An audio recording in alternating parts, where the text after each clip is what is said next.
যদি শুধু কিতাব পাঠাইতেন তো মানুষে বুঝতে গিয়ে উল্টাপাল্টা করে ফেলতো এবং মানুষ আল্লাহর কাছে বলতো, আল্লাহ কিতাব তো দিছেন, এটা বুঝায় দেওয়ার মতো যদি কেউ থাকতো তাহলে ভালো হতো।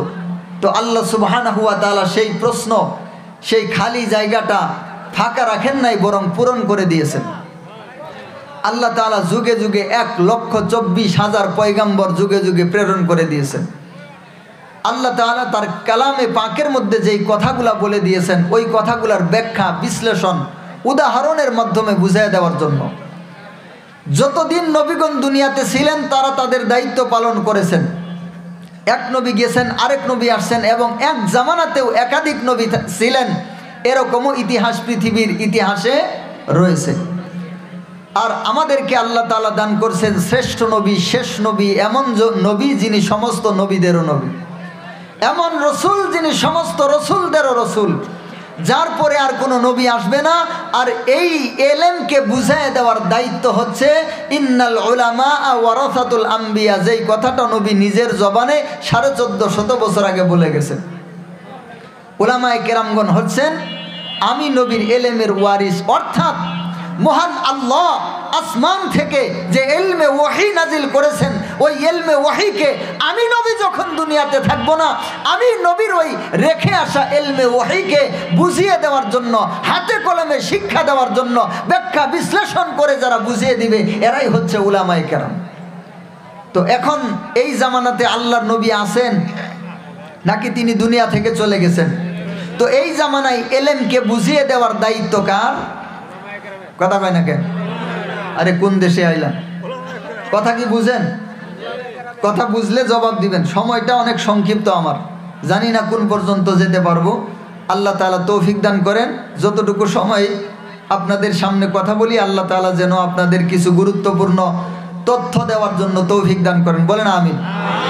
তো বলতেছিলাম, আল্লাহর নবী যদি আজকের এই জামানাতে থাকতেন, তাহলে আল্লাহর নবী যদি কোথাও যাইতেন, উম্মতেরা সেখানে যাইতো কি যাইতো না? কেন যাইতো? আল্লাহর নবীর কাছে কি গেলে টাকা পয়সা পাওয়া যাইতো? কথা কয় না। আল্লাহর নবী মানুষের নামে 5 কাঠা 10 কাঠা করে জমি লিখে দিতেন? আল্লাহর নবী কি কাউরে দুনিয়ার বিভিন্ন জিনিসপত্র দান করতেন? আল্লাহর নবী কি দান করতেন? আল্লাহর নবী নিজে বলেছেন, আল্লাহ তাআলা দেনেওয়ালা আর আমি হচ্ছি বন্টন করনেওয়ালা। অর্থাৎ আল্লাহ সুবহানাহু ওয়া তাআলা আমাকে যে ইলমে ওয়াহি দান করেছেন, ওই ইলমে ওয়াহির বন্টন আমি তোমাদের মাঝে করি, আমি তোমাদেরকে জানায় দেই, আমি তোমাদেরকে শিখায় দেই, আমি তোমাদেরকে বুঝায় দেই, বুঝে না ধরলে উদাহরণের মাধ্যমে বুঝায় দেই, যাতে করে তোমরা বুঝো, সঠিক রাস্তার উপর চলো, বেঠিক রাস্তা থেকে দূরে থাকো, আল্লাহর পথের উপর চলতে পারো, জান্নাতের মেহমান হতে পারো। বলেন সুবহানাল্লাহ। তো আজকে যদি আজকের এই চেয়ারের মধ্যে আমাদের কলিজার টুকরা নবী বসতেন, তাহলে উম্মতেরা আসতো কিনা? আর একটু জোরে বলেন। তো আজকে যারা এসেছে, যারা আসবে, এরা হচ্ছেন সেই নবীর এলেমের ওয়ারিস। এটা হচ্ছে এক কথা। দ্বিতীয় আরেকটা কথা আছে, এই পৃথিবী ঘুরতেছে না স্থির আছে? সমস্ত গ্রহ নক্ষত্রগুলা ঘুরে, পৃথিবীও ঘুরে, আমরা যেটুকু জানতে পারছি আর কি। তো ঘুরতেছে, এই ঘোরার কারণে পরিবর্তন আসতে কি আসতেছে না? একদল মানুষ দুনিয়াতে আসতেছে, একদল মানুষ দুনিয়া থেকে যাইতেছে। দুনিয়ার রং ঢং সুরত অবস্থা পরিবর্তন হয় কি হয় না? পরিবর্তন হইতেছে। আজকের জামানায়, আজকের এই সময়ে আমাদের ইসলামকে ধ্বংস করার জন্য, উলামায়ে কেরামকে ধ্বংস করার জন্য, আল্লাহর কোরআনকে দুনিয়া থেকে নস্যাৎ করার জন্য ষড়যন্ত্র আছে না নাই? শুধু বাইরের ষড়যন্ত্র না, ভিতরের ষড়যন্ত্র আছে। ও মুসলমান, ভালো করে শুনেন, বাইরের চোর চুরি করতে পারে না যতক্ষণ পর্যন্ত এলাকার চোর তার সঙ্গ না দেয়। কথা কি বুঝাইতে পারলাম?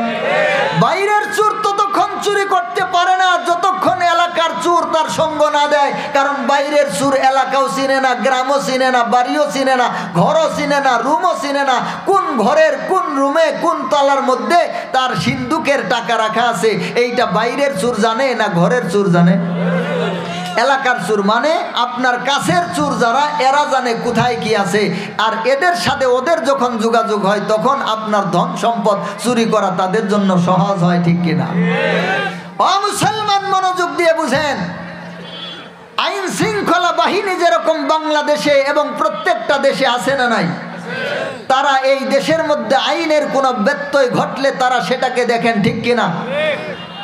এরকম ভাবে আল্লাহর দ্বীনের জন্য একদল আইন শৃঙ্খলা বাহিনী আছে। বলেন তো ওরা কারা? আরে কি মুশকিল, ফেরেশতা না? এটাই বুঝলেন তখন ওয়াজ শুনে? আচ্ছা ফেরেশতা, এটা কি জিবরাইল না মিকাইল না ইসরাফিল? ইসরাফিলের নাম বললে রাগ করে ফু কিন্তু দিয়ে দিব, বলবো যে উল্টা পাল্টা কথা কস, ফু কি দিয়ে দিলাম, যা। বুঝেন বুঝেন, একটু মনোযোগ দিয়ে বুঝেন। আইন শৃঙ্খলা বাহিনীর যেরকম কাজ আছে, দায়িত্ব আছে, ওরকম উলামায়ে কেরামেরও কাজ আছে, দায়িত্ব আছে। আইন শৃঙ্খলা বাহিনী যেরকম ভাবে আইন দেখে দেশের, উলামায়ে কেরামগণ তেমন ভাবে ইসলাম দেখে মানুষের, ইসলামের, ইমানদারের, ঠিক কিনা? যদি কারো মধ্যে দেখা যায় এর মধ্যে সমস্যা আছে তো উলামায়ে কেরাম তাকে সতর্ক করে দেন, ঠিক কিনা? যদি দেখেন এর মধ্যে ব্যত্যয় দেখা যায় উলামায়ে কেরাম তাকে সতর্ক করে দেন, ঠিক কিনা? মাঝে মাঝে যদি ওইটারে বলে না কাজ হয় তাহলে কিছু উত্তম মাধ্যম এবং শক্ত কিছুও দেওয়া হয়, ঠিক কিনা? মুসলমান ভাই ও বন্ধুগণ, এটা হচ্ছে উলামায়ে কেরামের দায়িত্ব, উলামায়ে কেরামের কাজ। এই জন্য এই শেষ জামানায় উলামায়ে কেরামগণ এই মানুষদেরকে আল্লাহর দ্বীনের পথে উঠানোর জন্য, আল্লাহর দ্বীনের পথে আনার জন্য, আল্লাহর দ্বীনের পথে চালানোর জন্য তারা অনেকগুলা প্রোগ্রাম, অনেকগুলা পদ্ধতি, অনেকগুলা ব্যবস্থায় কাজ করতেছেন। এর মধ্যে একটা কাজ হচ্ছে মাদ্রাসা। কথা বলেন, মাদ্রাসা আছে না নাই? আলেম করে না জালেমে করে? উলামায়ে কেরামগণ করেন।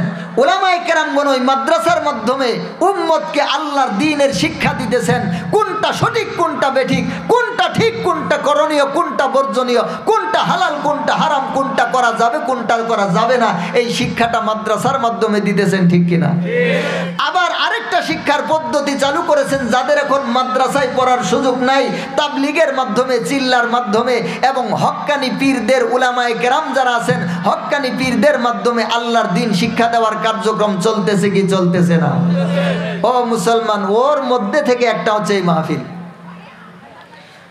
যদি কপাল পুড়তে না চাও তবে মাহফিলগুলা থেকে বিমুখ হইও না।